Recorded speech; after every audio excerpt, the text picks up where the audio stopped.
Liverpool versus everybody. It's off the dome. Listen, um, rhetoric foolishness about oh, Henderson's been so good, Milner's been so good. They've got us to the Champions League, and right away, what's up on? Right away, people are saying Fabinho comes in. Listen, I agree. Milner, especially Milner, this season for me, and Hendo have been great servants for this team. Milner on another level, just with his age, and he has like an energizer, battery or in his back, and kind of had a resurgence, I guess you could say, in his career, and just kind of went up another level. So we appreciate that, but he is getting old, and it's not something that we can expect, I believe, to happen for seasons and seasons and seasons and seasons. A squad player, yes. Henderson, again, been a great captain. Unfortunately, he's had to be kind of in the shadow of Steven Gerrard. I don't know why anybody would even compare those two, but that's just the facts. But no one's saying he has to go. But I think it's obvious that you get a Fabinho because number one, he's a six. Started out as a fullback, now he's a six. That's the best you get out of him.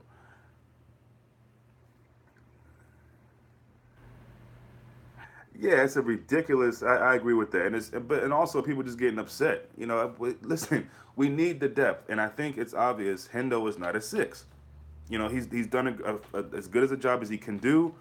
Klopp saw him, us benefiting from him that the best way of having him in that position. But we know when Hendo gets the ball, it's side and back. I'm sorry, that's it. It's rarely any steps forward. It's just passing, whether it's a long pass or short pass.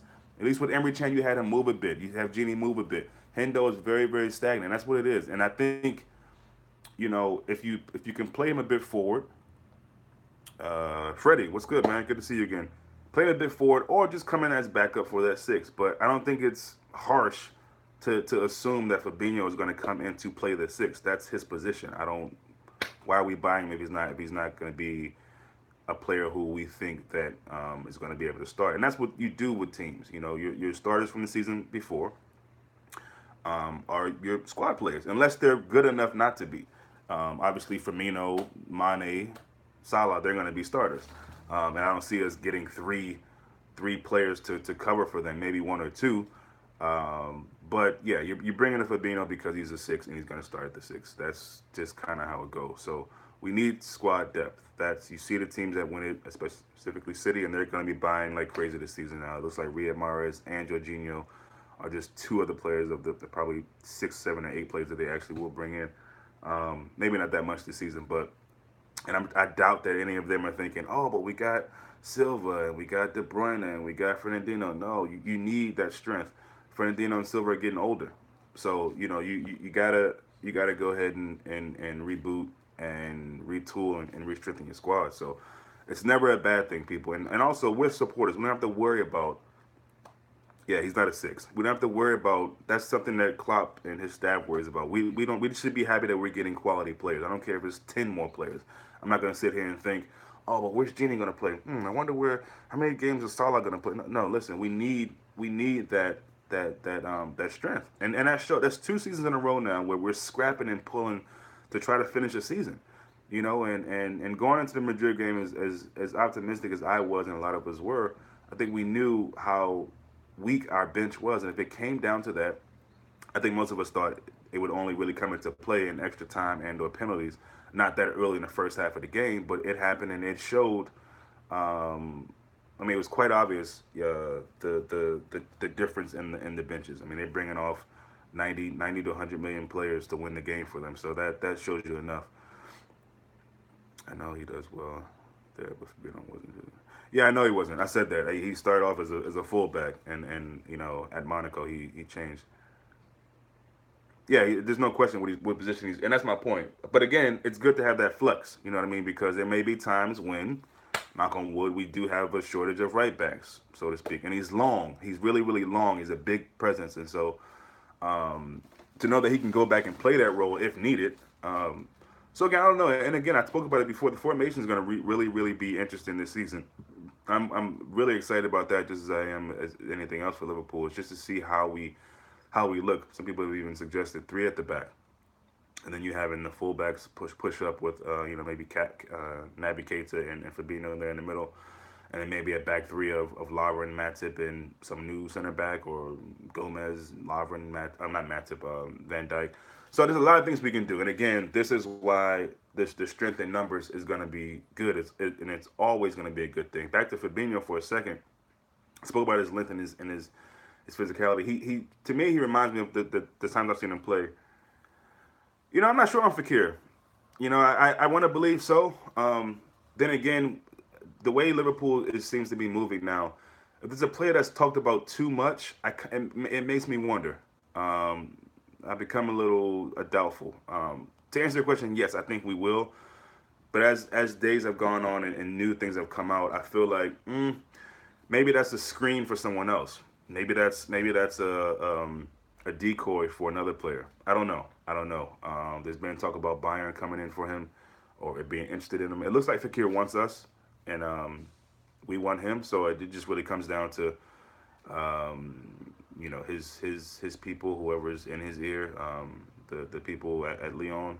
There's a lot of different variables that go in that we don't even see or hear of or know about. So I love to have Fakir, but I don't think he's the only player out there. If we don't get him, I'm not going to be shattered. As long as we get someone else in kind of that attacking number 10 role, because I think we do or could use that, I should say. Delayed, but I think he done by next week. Yeah, could be. Yeah, people keep telling us who Fabinho. Yeah, I think most of us know what Fabinho used to be, and Dom definitely knows that. But yeah, we know he's a fullback, and yeah, he was kind of transitioned to a six, which I think is probably the best thing that could have happened for his career. Just with his physicality, the height, he enjoys the height, he enjoys the tackle. Definitely gets stuck in. Not gonna be one of those guys, the passive guy. What I love about Klopp making this or Liverpool getting this is that I don't know if they saw this, but if I'm looking at that Real Madrid game and I'm seeing how much of a presence Ramos was, good, bad, or indifferent in that game, and how for so long Liverpool have been Mr. Nice Guys. They'd be the first to apologize to you, instead of getting stuck in, retaliating in a way that isn't going to get you sent off, but allow these players to feel you. There's no way in the world Ramos should be coming into a game against us and being this very. I mean, a lot of when you talk about the game, most people the first thing they'll say is Ramos. You know what I mean? And we need some. Look, there's a fine line between a hard man and then the dark arts and someone who plays nasty. I think Ramos is in kind of the mix of all of that. Yes, he's had some dirty moments, quite a bit of them. Yes, he's amazing at the dark arts. Yeah, no bastards at all, and I'm tired of that. Too soft, man. Too soft. Boateng's age doesn't put you off. Okay. Um, it does for me, but also the injuries. And I know we spoke earlier, Dom, and you said these injuries have come here recently, but we don't need another Matip. Okay, we don't. Yeah, that's what I'm saying, Owen. Like the more I hear about these certain players, like every single day, the more I start to think, I think our business is going to be a lot like now. There'll be a player that we've heard a lot about or enough about, and then we'll get to him. But I think a lot of times I think, yeah, I agree, my man. I think a lot of times you'll start to see us making moves like we did for Fabinho. Yeah, but short term is maybe. I mean, I don't disagree with you, Don, but do we really need to be looking for short term or guys that we know we can depend on? Short term could mean 2 weeks and then he's hurt again. I mean, I'm not trying to be combative for no reason. I just feel like the short term something that Liverpool really need. I mean, the moves we're gonna make this summer are moves based on again 2 seasons where we had to scrape and barely get over the line. Getting it was great, you know what I mean, the top four, but that's 2 seasons where we had to scrape at the end. And there's no one available now though who's world class. I don't think we need world class center back. That's what I'm saying. I don't know if we need a world class center back. I think we need a guy in there that's better than Lovren, functional, not gonna make these mistakes. I don't want to go in games next season thinking, oh God, he's in the game, or Albert Moreno or Karius. How does the English transfer window get covered in the U.S.? I don't know if it gets covered in the U.S. This is all me just researching and looking online or checking stuff on YouTube, Twitter. Yeah, I mean the ESPN FC. We'll talk about it a bit, but ESPN in general as a network is a joke. They're now charging you extra for this thing called ESPN Plus just to watch like basic shit that you were able to watch before. It's ridiculous. Um, I think he'll stick with Lovren too. That's what I'm scared about. You know what I mean? Look, Klopp's come out and said that he thinks Lovren is a world class player. Now, sometimes Klopp says these things, and you think, okay, is this you trying to further encourage or keep some esteem with this guy? But I mean, Lovren's not world class. Let's just be honest. There's nothing about him that's world class. I mean, I don't know. Maybe if you're a woman, maybe you think his body is amazing, world class level. But other than that, there's nothing about this dude that's world class. Now he had some good games and he played amazing in the Champions League final. He really did. Defensively, had the assist from the corner. Has had some moments, some very memorable moments. Dortmund, I mean, great moments. But he's not world class. I'd keep him as a squad player, rotation. But yeah, look, yeah. For me, when you think of okay, the three guys now, Karius is kind of a more recent guy that we put in this kind of category of players who have these mind issues. Klopp, this is lyrical about Robert. He said he could be perfect. Yeah, I mean, we'll see. Well, Klopp knows better than us. He sees them every day, so I don't know. Maybe it's there. But the three players you think about when you think about these catastrophic mistakes, Lovren with is a good partnership for the future. I think it can be. We don't know. I mean, he's got too many mistakes. Matip has to get sold though. For me, I just don't rate him at all. Yeah, I'm kind of in that same vein. He's just a little too soft. He can't stay fit a whole season. Um, Not many of our players can when I think about it. But Matip is hurt too much and just too soft. Really soft, man. And to be that height, that size, with that stature, we can't have these. We can't have these weak, passengers in the squad. We can't do that. So, again, I said this before. I think with Fabinho and Keita coming in, I can see bust ups in training because these two guys are not going to take any weakness. I hope I'm right on that. I could be wrong, but we need that. We need that still in the team and having those two guys to keep people accountable. I'm telling you, man. Fabinho's a regulator. He's a guy that can control the game when he gets deep into the game. Unlike Hendo, he can get the ball, keep the ball, and control and regulate this. He's an ultimate controller, in my opinion. Yeah, no, I agree with that. Clavan, yeah, I mean, I hate to say it because I think when Matip came in for a while, he was one of my favorite players on the team. I thought he was really good on the ball. I thought he was physical enough in those that early season, first few months or whatever. But something's happened, man. I don't get it. I really don't get it. But he's really suffered for me over time. So I don't know. I don't know about the center backs. What's going to happen? But again, in my opinion, we don't need a world class center back. We need a guy that's comparable to Van Dyke and that can fit as a partnership. You know what I mean? So it's really just about that partnership, really, and that togetherness of the two center backs could be world class in itself. So, but again, back to Fabinho, he's a lot like vintage Yaya Toure. His height, his ability, his mental for the game, and that's one thing I think people don't really realize. Bakayoko was out of the two probably the most hyped one at Monaco, but don't get it twisted. Fabinho is a better player. He's a more cultured player all around, just better player. Yeah, as I said, man, Thibaut Courtois. People have said he's dropped off. People have called him a brick. I like Thibaut. I think he his better. He came on the scene for me doing really well. Atletico Madrid, along with that really good defense they have there, Simeone and things of that nature. Godin as a center back, and I thought he was really good there. And he came to Chelsea, and he's got rings. He's got trophies. Rings? Did he get rings for Premier League champion? Anyway, he's getting trophies with Chelsea, two or three, at least two. So knows big games, two titles. Yeah. Knows big games, knows big situations. Again, won trophies. So I wouldn't mind that. Can I see Chelsea give them to us though? No, I don't see that. So listen, for a last resort, it looks like Donnarumma doesn't really want to come. Allison's going to be tough. Oblak's going to be tough. I don't want Butland. So if Debo is really on the cards and Klopp sees fit to get him, and he wants to actually come, that's for me the thing. If he believes in what we're doing, I'm sure he'll know when he comes, he'll be the number one. There's no ifs, ands, and buts about that. Karius is not going to be number one going in.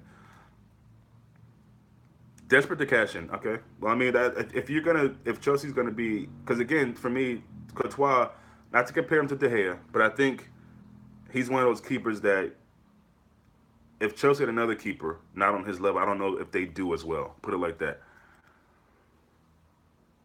Ah, okay, I got you. Didn't think about that. Didn't think about that. Good point. Yeah, if he goes to Atletico, which is what people are saying he wants to do, then yeah, that could open up for Oblak. What do you guys think about the Oblak deal? I mean, that's a lot of money. Is it worth it? Clearly, we really need a keeper. Clearly, arguably, have a game. So, um, yeah. So I mean, it's tough. We'll see. Um, yeah, I'm gonna maybe this weekend. I'm trying to keep things all Liverpool as much as I can because I think that's what it should be about. But there are some times where I want to talk about other topics, and I am going to come on and talk about Raheem Sterling with the good fella that I'm going to bring on. You guys may have heard him from the podcast Counterattack.